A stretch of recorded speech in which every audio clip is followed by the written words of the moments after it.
Ito na, 5-9. Yung ating finished product. Simpleng luto sa laing ni 5-9. Ang tanong 5-9, paano ko nga ba ito ginawa? Tara, panoorin nyo. Ito nga pala 5-9 yung nabili natin na gabi o ulaing. Ito 5-9 ay naano ko na. Naugasan ko na ito 5-9. Oh. Kaya ganyan na, hindi na dry. Naugasan ko na yung 5-9. Malinis na yan. Ready to cook na yung 5-9. Tara. Yan, 5-9 yung ating kawali 5-9. Ilagay natin ito 5-9 yung ating pansahog. Oh. Yan, panoorin nyo 5-9. Lagay natin 5-9 sa kawali. Lagyan ko 5-9 ng konting tubig. Oh. Yan, para lumambot siya 5-9. Lagyan natin 5-9 konting asin. Para may lasa din siya. Saka natin 5-9 tatakpan. Yan, check na natin 5-9. Ating babalik ta rin. Yan. Papamantikay natin ito 5-9. Yan, magandang 5-9 yung ating ano. May taba. Yan, ganyan. Papalambutin muna natin ito ating sahog.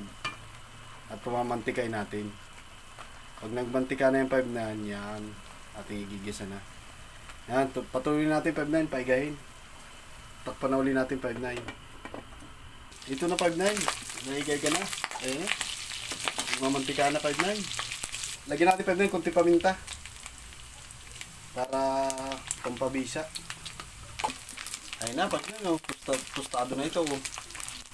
Pagka ganyan, isit aside muna natin 5-9. 5-9, lagyan natin luya. Halo-haluin na natin 5-9. Yan.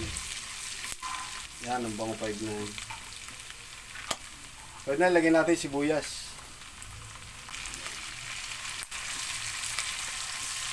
Masarap 5-9, nagigisa-gisa din yung mga ricado nito. Pagla, lagyan na natin babawang. Ayan na, 5. Yan, rambol na natin 5-9.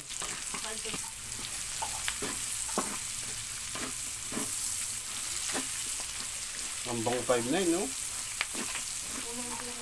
No? Yan, 5-9, lagyan natin 5-9 yung pangalawang gata. Yan, ito 5-9, no? Yan, 5-9 magluluto sa ating... Hindi natin 5-9 sinaid. Kaya pala dito ko 5-9 ito niluto, 5-9 sa kawali na ito ay ano. Sa ganito dapat ito niluluto para makapal kasi 5-9 yung ganitong kawali. Sa ganito talaga ito niluluto. 5-9, lagay ko na 5-9 yung asin. Lagyan natin yung asin 5-9. No? 5-9, lagyan natin ito sili. Pansigang. Makuloy lang natin 5-9. No?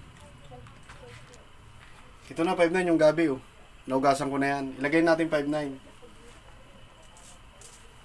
Nabili ko lang ang 5-9 na lagang 60 pesos sa palengke.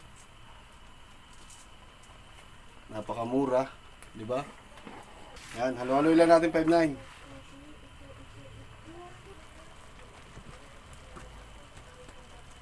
Ating 5-9 tatakpan, no? Yan. Check na natin 5-9. O, ayan na, 5-9, no? O, ayan. Nasa may ng apoy lang yan, 5-9. Yan na, 5-9. Nilagay ko na 5-9 yung ating palapot, oh. Namatay lang 5-9 yung ating camera. Ayan, oh. Isang mangkok. Paigayin lang natin 5-9. Ayan, 5-9. Halu-haluin natin 5-9. Hindi yung 5-9 kakati. Oh.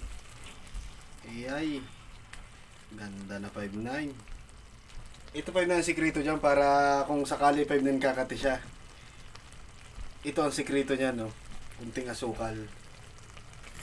At saka ito 5-9 ang sikreto dyan, no. Kung saan talagang kakati siya, kunting suka.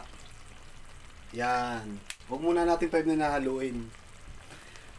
Antayin muna natin 5-9 kumulo ng kumulo para yung suka ay hindi mahilaw.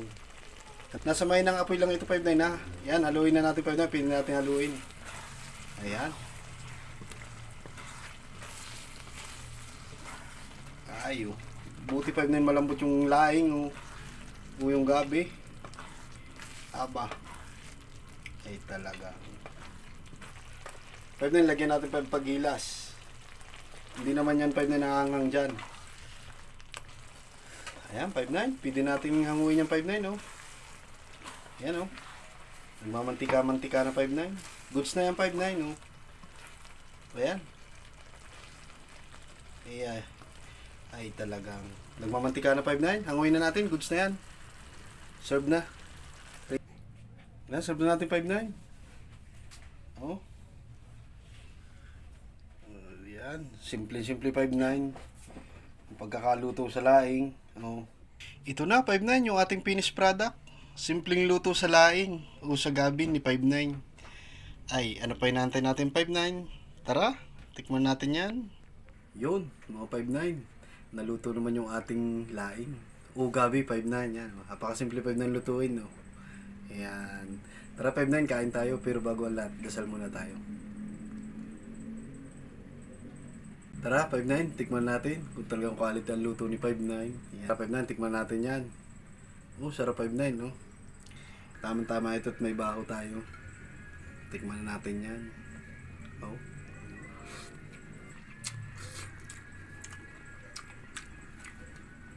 Grabe 5-9, panalo.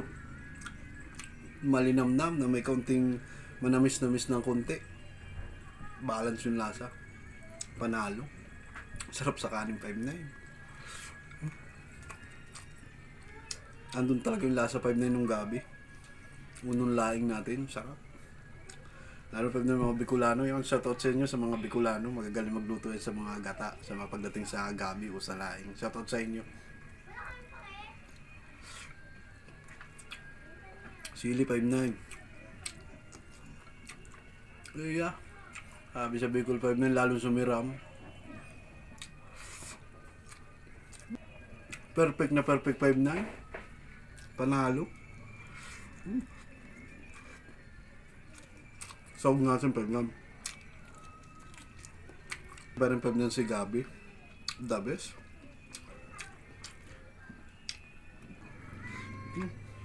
Wala mo lang 5-9 kate.